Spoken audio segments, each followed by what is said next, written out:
Boker Tov à tous, il nous reste 2 jours avant d'arriver à Yom Kippour et il faut comprendre c'était quoi Yom Kippour, c'était quoi le service du grand prêtre du Kohen Gadol. C'était extraordinaire, merveilleux, exceptionnel ce qui se passait dans le Beth Amikdash. Alors c'est vrai que quand je parle j'ai l'impression d'y être, mais parce qu'on y a tous été.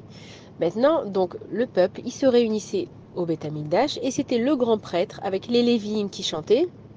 Parce qu'il faut savoir que chaque tefila était toujours accompagné de chants. Les Kohané Gdolim, les grands prêtres, les petits prêtres, si on peut dire ça comme ça, chacun avait un rôle et c'est le grand prêtre en fait qui allait dans le Kodesh à Kodashim, le Saint des Saints, une fois par an. Maintenant, quand il rentrait tout seul et on lui attachait une corde au pied. On dit que si le peuple il était méritant, il sortait et il était magnifique. Et si malheureusement le peuple n'était pas méritant, alors comme on ne pouvait pas rentrer dans le Kodesh à Kodashim pour le sortir, on lui attachait une corde au pied et on le tirait comme ça, on pouvait le sortir. Et on raconte qu'aucun Kohen Gadol, Baruch Hashem, n'est mort dans le Saint des Saints. Et donc en fait, le peuple, il est là, tout le monde est vêtu de blanc, c'est la coutume. Et le peuple, il est là dans la Hazara, dans la cour, et le service, il commande, les sacrifices, ils commencent. Maintenant, si on se pose la question, il faut vraiment lire le service du Kohen Gadol, c'est ce qu'on dit pendant la Tfila de Moussaf. C'est ça tout le principal de Yom Kippour. Qu'est-ce qui se passait? Le Kohen Gadol, en fait, il allait de sacrifice en sacrifice et il se purifiait et il se rendait impur et il se purifiait et il se rendait impur et il faisait ça 7 fois. Et on se pose la question, mais comment ça se fait que tu dois te rendre impur et tu dois te purifier et encore impur? Pourquoi tu te rends pas pur, vu que c'est le but, c'est d'être pur devant Akadosh Baruch Hu? Pourquoi tu te rends pur et impur et tu recommences et tu te baignes? Et en plus, à chaque fois, il changeait d'habit, il mettait des habits de plus en plus beaux et à la fin, il mettait des habits de lui-même. Donc on va essayer de comprendre un petit peu quel est le message derrière tout ça. Donc en fait, le Kohen Gadol, c'est lui qui représentait le Ham Israël. Ça veut dire que la nuit d'avant, on empêchait le Kohen Gadol de dormir. On lui mettait avec lui d'autres Kohen Gdolim qui lui parlaient toute la nuit. C'est pas qu'il était fatigué, c'est qu'il était tellement rempli de spiritualité, il lui donnait des livrets Torah, il encourageait pour qu'il puisse se présenter devant Akadosh Baruch Hu et présenter toutes nos fautes devant Akadosh Baruch Hu. C'est un moment qui était très crucial pour le Ham Israël. On dit que quand le peuple il était pardonné, il y avait comme une langue, un genre de tissu blanc qui pendait au-dessus du Beth Amikdash, elle devenait blanc. On sait qu'il y avait 2 boucs, un qui était choisi pour aller à Azazel, on le jetait du haut d'une falaise, ça représentait le sacrifice pour l'année, et un qui était sacrifié en tant que sacrifice, que Korban, et que les Kohanim Gdolim y mangeaient. Et donc, pour comprendre en fait ce qui faisait le Kohen Gadol, c'est quoi cette chose de se rendre pur et impur? Il faut comprendre que tout le monde faute. C'est un petit peu le but du monde de fauter et de faire teshuva. Ça veut dire que le Kohen Gadol, il faisait un sacrifice, donc il touchait du sang, il se rendait impur. Maintenant, on sait que grâce aux cendres de la vache rousse, le Kohen Gadol, il se rendait pur. Maintenant, en fait, les cendres, vu que c'est un korban qui a été brûlé, ça rend impur. Et lui, il arrivait à se rendre pur par quelque chose d'impur. Ça paraît illogique. Mais en fait, la beauté de toute la teshuva, elle réside là-dedans. Ça veut dire que si je fais des avérotes, donc je me rends impur, et que grâce à ces avérotes, je me rends compte de combien il faut que je me travaille dessus, combien il faut que je sois mieux, donc je prends mes avérotes et je vais les rendre pures. Donc je fais comme le Kohen Gadol. En faisant teshuva, je prends tout ce qui est impur dans ma vie, dans mes pensées, dans mon cœur, dans mon travail, peu importe.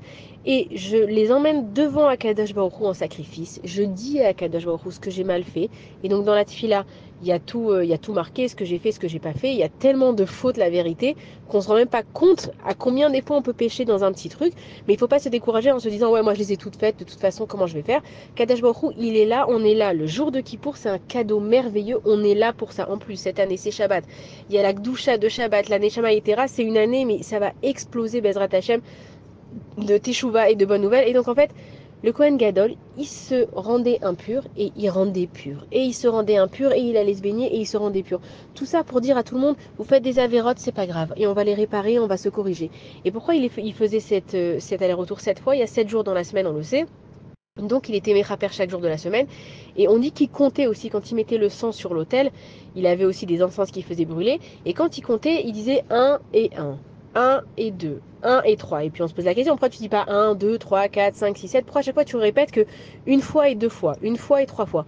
En fait, ce qu'il est en train de nous dire, le message magnifique du Kohen Gadol, c'est qu'une personne, elle va tomber une fois, elle va se relever une fois. Une personne, elle va tomber 2 fois, elle va se relever une fois.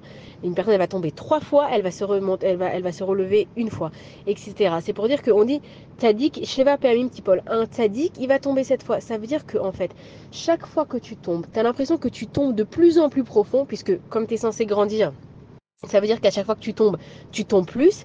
C'est en fait par la chute que tu fais que ton ascension, elle va être grande. Et c'est ce qu'il faisait le Kohen Gadol. C'est-à-dire qu'à chaque fois qu'il allait se purifier, il changeait d'habit, il mettait quelque chose de plus beau pour dire, ok, je suis tombé, j'ai fait une faute. Maintenant que j'ai réfléchi, j'ai fait mon introspection, j'ai compris où ça allait pas, je suis devenu quelqu'un de mieux. Hop, je suis encore une fois tombé, mais je suis tombé encore plus bas. Ça veut dire que l'ascension, elle va être encore plus haute. Et hop, il changeait d'habit. Et donc, il faisait ça dans le Kodesh HaKodashim.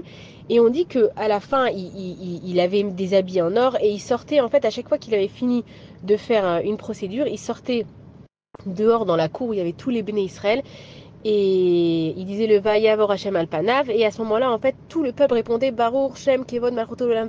C'est le seul moment où on a le droit de dire ce pasuk Kavod, parce que normalement c'est les Malachim qui le disent, c'est Moshe Rabbeinu qui a ramené ce secret quand il est monté prendre les tables de la loi pendant 40 jours. Et en fait, on dit que, évidemment, il y avait plein de monde dans la Hazara, les gens ils étaient les uns sur les autres pratiquement.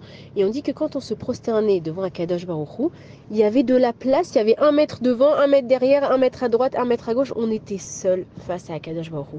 Parce qu'il faut comprendre que le monde, il est plein d'individus, le monde, il est plein d'événements. Mais quand tu es avec Akadosh Baruch Hu, tu es tout seul. Ça veut dire qu'au moment où le Kohen Gadol, il était pur, il avait purifié le peuple, il sortait et il disait le Shem HaMeforach, il disait un nom spécial pour pardonner le Ham Israël, chacun, il se sentait d'un bonheur absolu, d'une proximité tellement forte qu'il était seul avec Akadosh Baruch Hu.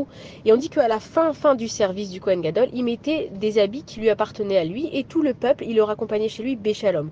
Maintenant, on se pose la question, pourquoi est-ce que d'habits en or, tu vas passer à des habits qui sont à toi, qui sont pas forcément, ok, il avait des beaux habits, mais bon, ça vaut pas quand même tous les habits qu'il avait. Parce qu'en fait, la leçon, c'est quoi?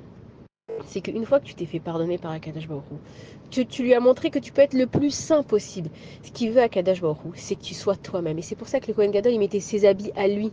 Parce que ce qui compte, c'est bien d'être Kadosh, il faut le faire. Mais ce qui compte, c'est de rester Kadosh. Et en fait, nous, on a un corps, ok? Quand on va au mikvé, que ce soit les femmes et les hommes, on purifie notre corps, il est Kadosh, il est saint. Notre âme à l'intérieur, on va la purifier par Rosh Hashanah, par Kippour, les Tfilot, les Teilim, le jeûne. Donc on rend la Neshama sainte, la Neshama Kdosha. Donc si j'ai une Neshama qui est sainte à l'intérieur d'un corps qui est saint, ça veut dire que j'ai du Kadosh à l'intérieur du Kadosh, ça s'appelle Kodesh Kodashim. Et c'est là en fait où le Kohen Gadol, il rentrait à Yom Kippour, on dit qu'il rentrait dans le Saint des Saints. C'est quoi le Saint des Saints? C'est quand ton corps il est pur devant un Kadosh Baruch Hu, parce que tu as dit à ton corps, voilà, maintenant je me trempe dans le mikvé, pour que mes mains qui ont fait des mauvaises actions, mes pieds qui ont fait des mauvaises actions, mes cheveux que j'ai pas assez couverts, ma bouche qui a mal parlé, je la rends sainte. Mon âme, je la répare avec le jeûne de Yom Kippour, avec les tefillah de Yom Kippour. Donc en fait, dans le Kodesh HaKodashim, comment on sait que Dieu il avait pardonné le peuple d'Israël? Quand la Shekhinah, la présence divine, elle descendait dans le Kodesh HaKodashim. Donc tout notre travail à Yom Kippour, c'est de rendre notre corps saint par le mikvé, de rendre notre âme pure par les tefillot et le jeûne. Et à ce moment-là, on est nous-mêmes un Kodesh HaKodashim. Akadosh Baruch Hu, il peut faire que sa présence, elle repose sur nous. Et à ce moment-là, en fait, on accomplit la même avoda, le même service que le Kohen Gadol. Et c'est ça, en fait, pourquoi on jeûne, pourquoi on fait des tefillot, pourquoi on s'habille en blanc, pourquoi on ressemble à des malachim. C'est simplement pour reconnecter notre neshama avec Akadosh Baruch Hu. Et à la fin, le Kohen Gadol, il sort avec ses habits parce que maintenant, c'est lui. En fait, on s'est tellement investi dans ce service, dans cette façon de penser, dans cette purification, que je peux mettre mes habits, évidemment, tzniut, évidemment des habits adéquats, mais je suis moi-même devant Akadosh Baruch Hu. Et on dit que tout le peuple, il raccompagnait le Kohen Gadol chez lui. Et il y a une chanson que je vais vous envoyer qui décrit Mar'e Kohen, la beauté d'un Kohen Gadol. On le compare à tellement de belles choses, à la plus belle rose dans les jardins. On le compare à l'arc-en-ciel qui sortait du ciel parmi les nuages.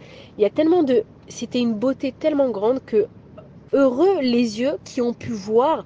C'est pas la beauté du Kohen Gadol, c'est la Kedusha. Et on a tous ressenti ça. Des fois, il y a des endroits où on se sent Kadosh. On est bien, on entend la tefila et on sait qu'à Kippour, on jeûne, on n'a pas les forces.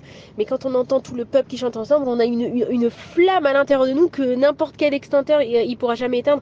Ça veut dire que celui qui voyait le Kohen Gadol, qui sortait Bikedusha ou Vetara, que Akadosh Baruch Hu, il avait pardonné son peuple, que le bouc il était parti là à Azazel, c'était un sacrifice pour nous, qu'il y aura Bezrat Hashem, pas de mauvaises nouvelles, mais on avait une flamme, on était rempli d'amour avec Akadosh Baruch Hu, et c'est comme ça qu'on va vivre notre Kippour, et c'est comme ça qu'on va aussi après Bezrat Hashem aller vers les fêtes de Sukkot, où il va y avoir des bonnes nouvelles, et Simchat Torah, ce fameux Simchat Torah qui bat dans nos cœurs, où on a encore le souvenir de l'année dernière. Alors l'année dernière, nos Sifrei Torah, ils sont sortis, on a sorti nos Sifrei Torah, ils sont encore pris otage à Gaza, mais une fois qu'on a sorti les Sifrei Torah, il faut les rentrer dans le Haron. Bezrat Hashem, on va les rentrer avec nous les otages, mais ça dépend de nous à Kippour, il faut absolument qu'on aille comme on est. On vient comme on est avec Akadosh Baruch Hu, et on lui avoue nos fautes, et on lui dit qu'on veut faire mieux, et on le pense vraiment, parce que la Teshuvah, ça se passe que dans le cœur. Donc on prépare notre cœur, là il nous reste 2 jours, Bezrat Hashem, on fait des bonnes actions, on écoute de la belle musique, et on essaye de ressentir la Kedusha qu'il y avait dans le Beth Amikdash, où c'était merveilleux. C'est-à-dire rien que d'imaginer, ça apporte la Nechama, ça apporte la guérison. Alors Bezrat Hashem, grâce à ces chansons de Marie Cohen, grâce aux pensées positives de sainteté, de pureté qu'on va avoir, qu'Akadash Baruch Hu, il pardonne nos fautes. Bonne journée à tous.